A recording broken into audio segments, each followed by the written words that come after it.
Yeah, in the please. transition, sir, you frequently took credit for the stock market highs. You said it was a reflection of how well you were doing in the polls, and then after you were elected, you said the stock market highs were a reflection of how well the transition's going and the American people's confidence in your incoming administration.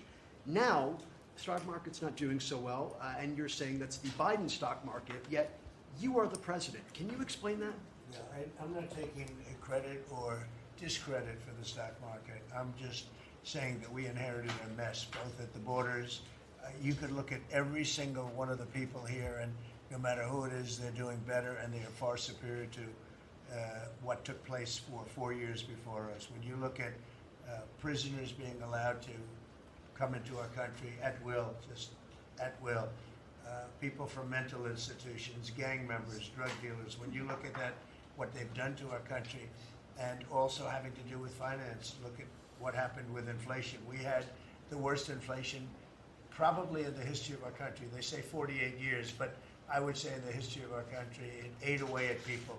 And even though you saw a stock market going up somewhat, because in my case, I had the biggest stock market increase, 88% in the last term, in my last term. But I don't view the stock market as the end all. It's an indicator. But what the stock market really tells you, and when you look at the stock market in this case, is it says how bad a situation we inherited. This is a quarter that we looked at today, and we took all of us together. We came in on January 20th. So this is Biden, and you could even say the next quarter is sort of Biden, because it doesn't just happen on a daily or an hourly basis.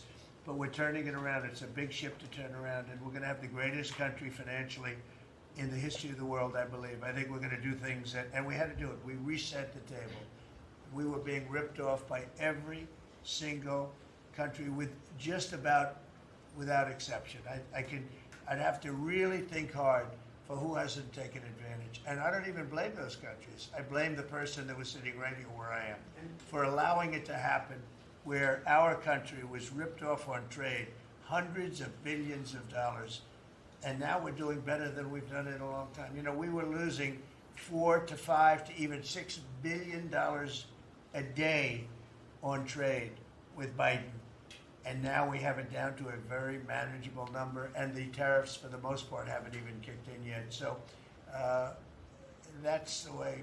Stock markets, to me, are an indication. But the big indication is what's happening, and the people around the table know what's happening. Yeah.